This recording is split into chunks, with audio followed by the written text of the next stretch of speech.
Hi everyone, my name is Natalie. Today I wanted to do the reading wrap-up that I have promised you. I have done an entire video talking about Helene Hanff and all the books that I read from her body of work, so I will not be covering them here, but they have also been a big portion of what I read in January and February. I started off the year with NP by Yoshimoto, which is basically a literary mystery. It follows a woman whose boyfriend is a translator. He has been translating this sort of lost manuscript, and there's a lot of mystery surrounding this manuscript because all of the people who have been trying to translate this have died. And so there's sort of a mystery surrounding the manuscript itself and its properties, but it's mostly about the people, the family of the author who wrote this book, and it's about the two siblings and their stepsister. And there's a lot of sort of tangled relationships going on there, and the narrator of the book, as I said, is the girlfriend of the translator who worked on the manuscript last, and she ends up becoming entangled in the family dynamics and family conflicts, and it's really interesting, this dynamic, because she sort of unintentionally becomes involved in all of these people's lives very intensely over the course of one summer, and I found it to be a very interesting book to read, and I really enjoy the process. But I also felt like kind of the same I've felt with all of Yoshimoto, that I don't feel deeply invested in the book, and there's some personal disconnect for me with all of the books that I've read of her so far. So I want to really read these in the Japanese original to see if I feel differently. I hope that I can do that in the future. I'm not there yet with my Japanese. Then one of the authors that I have on my 12 authors I want to read this year was Tove Ditlevsen. So I read 2 books of hers, and I also read a biography about her. So the biography I read first, it's called Ditlevsen and bibliography by Andersen, and I think this has been translated into English, but this is a very basic biography of Tove Ditlevsen. I did not really like it. I had my reservations when it comes to this book. Basically, I didn't really trust the biographer. What I was really missing from this book was the grain of salt, the critical view on all of the evidence that he found, whereas I felt like he jumped to conclusions much too quickly, and that there was a lack of that critical view that I was really expecting, because I have read another biography of this author and that I really liked about Astrid Lindgren. This one, unfortunately, like I said, there was that part of the sort of the lack of critical stance in the book, as well as it feeling a bit thin and like there wasn't enough substance to the book. But there was also some judgment regarding the author, regarding the subject, Tove, and I was just not a fan. I will leave a link to my short written review that I did for this book. Then I read En annan man och mor by Tove Ditlevsen, and this is one of her earliest books. So I started going backwards in time through her bibliography, and I read this one and her debut novel. And they have not been translated into English, to my knowledge, but they have been translated into Swedish, which is the language I read them in. And this one is about a woman who meets a young man who is not the father of her young child. A lot of this book focuses on the dynamic between the child and this new father figure. She is very resistant to this man becoming part of the household, becoming part of the mother's life, and the mother on the one hand is wanting to build this new life with this man. On the other, she sort of wants to get back with her ex-husband and the father of the child. And so there's this sort of triangle but also square, I guess, of these individuals and the contradictory wills and interests here. And what I think this book, what Tove Ditlevsen does beautifully with this book, is the miscommunication, the missed opportunities for kindness. I feel like the child's perspective is central to this book, and definitely you can sense that that is really, really important to her in her writing, not just with this book, but other books as well. And I really liked that aspect of it. I liked the interactions. I thought the relationships were really wonderfully written in this book, and like I said, definitely the theme of miscommunication and lack of communication, and how that led on to a lot of unhappy choices and results, consequences for the people involved here. The theme of motherhood runs strong here, much like other books by Tove Ditlevsen. The other book I read by her is Man gjorde ett barn illa, and that is her debut novel. And she had previously written a poetry collection as well. So it really follows a young woman who is sort of on the brink of adulthood. She works in a factory, she has a very normal workplace life. She hangs out with a female friend, and she meets a boy through that female friend and sort of have a thing with him, a crush, a fling, whatever you want to call it. And she goes out to parties, she has new experiences, all the kind of things that you expect from a coming-of-age story. She basically is starting to live a new life with new experiences, and she meets someone at her workplace, and that person is connected to her past, and it really affects her. You can tell that she's weighed down by something, but you don't know why and what is causing her this distress. And so most of the book is sort of covering her reactions to what has happened to her as a child, and only much later into the book you learn about the reasons. Overall, I think that it's not as effective in pacing, and sort of it was a bit slow going before you start to understand, sort of put the pieces together. But again, it's a book that showcases Tove Ditlevsen's strong thematic interests and skill as a writer. So there's that one.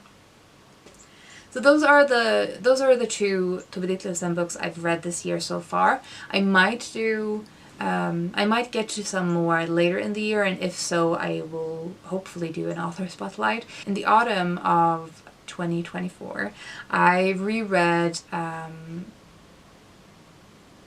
The Girl with the Dragon Tattoo by Stieg Larsson, or Män som hatar kvinnor. They are such different titles in Swedish and English, so it took me a while for me to remember the English title. This is a trilogy of crime novels following a journalist sort of looking back into a family secret. Lisbeth Salander is a hacker of the highest quality, of the highest degree, and she is helping him out. And so in the first book you follow that story. In the subsequent sequel and the third part in the trilogy, you follow these two characters but with different crimes. The second book in the trilogy is called The Girl Who Played with Fire, and it, like I said, continues on with the same characters with a new crime. I have my issues with the trilogy. As I reread them, I have been a lot more critical of the characterization, in particular of Lisbeth. I feel like there's a lot of questionable choices when it comes to sort of the description of her as this young, precocious goth girl. It feels like the author is so unfamiliar with subcultures that he is sort of making her very exotic. And yeah, I'm not a big fan of the characterization, to be honest, and there's some questionable writing in terms of sort of sexual content related to women in this book, in this series, that I find a bit annoying. But as stories, they're really fun, and I particularly like the first one. But I really wanted to reread the second book because the first and the second, because I want to get to the third, which I haven't read yet. And I lost momentum, so now I need to get to the third book quickly so I don't let there be too much of a gap before getting to it, so that I feel fairly familiar with the stories. I have watched the movie adaptation several times, and I think I actually prefer the movie adaptations. Another of my authors for the 12 authors I want to read this year was Magda Szabo. I reread The Door with Lindy, and it was such a fantastic reread experience. Lindy is a fantastic person to buddy read with in general, and this book, or Magda Szabo's writing, really lends itself to discussion for me because it's so nuanced. There's so much depth and sort of, it's so packed, so dense with things. So one of the things I love about Szabo is her characterization, and The Door is no exception. Emerenze is the housekeeper who works in the narrator's home. So it's this relationship between the housekeeper, Emerenze, and the narrator of the book, who is an author, and she lives together with her husband, who's also an author, I think. They have a fairly regular, sort of quiet lifestyle, and Emerenze becomes part of their lives, and becomes really significant to the narrator in particular, and they start to become so close that they are more like family than employer and employee. I think Szabo writes characters like no other, and in particular women and relationships between women. It's a wonderful book. I highly recommend, and it was as good on the reread, if not better. I want to reread all of the other Szabo's works as well that I haven't read and get to the Faun. Hopefully I will get to that later in the year, and again I want to do an author spotlight when I've read all of them fairly closely together. Next we have My Work by Olga Ravn. This is a book about motherhood. So I said Tove Ditlevsen writes a lot about motherhood. That is a theme with a lot of the books on this in this reading wrap-up. Unintentionally at first, but it has sort of become an intentional theme I look for now, just because it sort of continues the same conversation with new ways. So Olga Ravn's book is a book about postnatal depression. It's about pregnancy.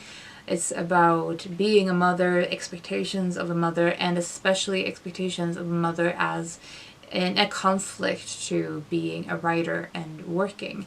And the title, My Work, is basically my work as a mother, as someone who takes care of her family, as someone who provides for her family, as someone who feeds her child, both literally and mentally. And it's a really interesting book, very intense. I think that it's so easy to be stuck in this idea of motherhood as a good thing, as the best thing that you can experience, a child as a gift, nothing else. And I think that the author really comes to terms with some of the not so nice things, while also seeing the joys and the happiness that the child brings.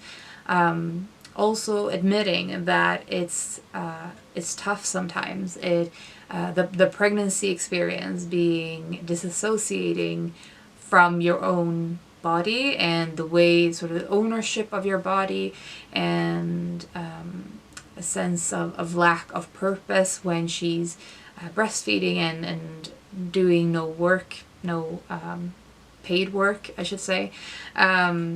Yeah, I thought it was really interesting, and I liked the writing on these themes, but I do feel like it was slightly too long and too fragmentary, more maybe than it was necessary for the book to be, but I liked it enough that I want to read more by this author. Next we have Detaljerna by Genberg.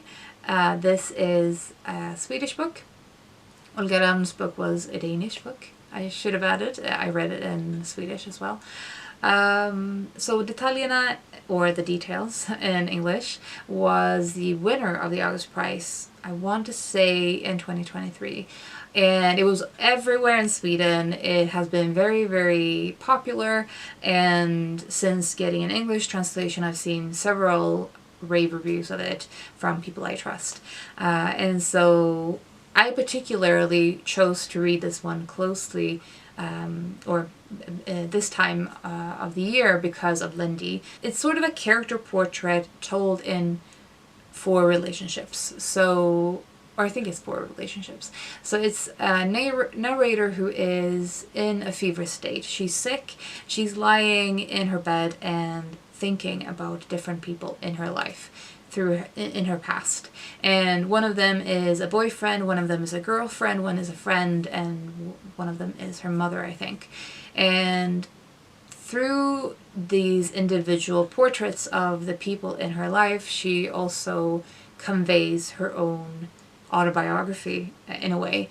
And I thought it was such an interesting way of storytelling. I loved the idea of memory and of the sense of nostalgia, the sense of being shaped by people in your life and irrevocably, and the sense that you are carrying all of the people you've ever met with you throughout your life. I feel like one of the things that I thought about when reading this book was that this was the kind of book that I kind of wish I could have written or want to write. If I ever wrote a book, this is sort of the thing that I would like to write. That was the thought that struck me when reading it. And I think that gives you an idea of how much I liked it. I really liked it. I definitely want to revisit it. Genberg,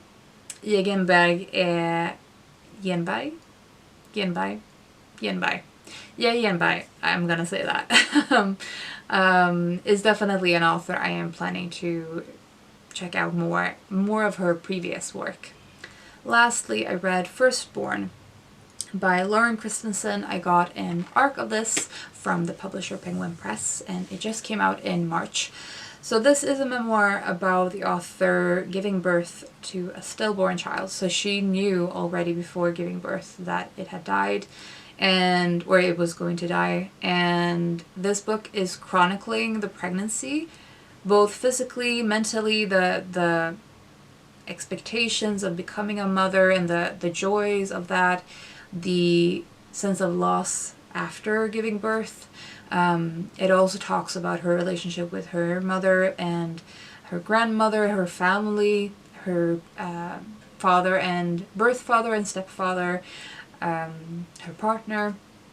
So the theme of parenthood, motherhood, pregnancy is central to the book, but also loss, grief, and processing that. This book hits the perfect middle to the concrete and the specific and the personal, but also sort of insights that I think a lot of people would find comfort in. I know that Christensen works in the publishing industry, and I feel like you can tell that through her writing craft.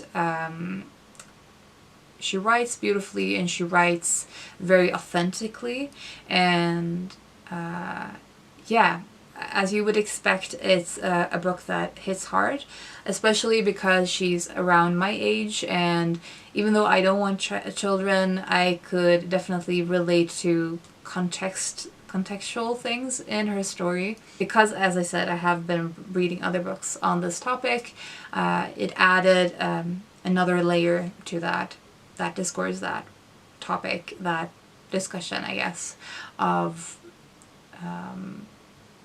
the joys and the sorrows of motherhood in all aspects of that. Those are all of the books that I have read from January until March. I will do another reading wrap up for the April books.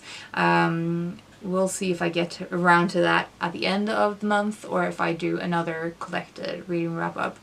I might just do that. But yeah, so I hope you're doing well. Hope you're taking care of yourselves. Let me know if you read any of the books that I talked about here, if you have some thoughts you want to share, if you agree with me or not. I would love to discuss them in the comments. If you have any recommendations for me based on the things I like, I'm always really interested in that, so do let me know. I hope you've had a fantastic start to your spring, wherever you are in the world, and I will talk to you soon. Bye.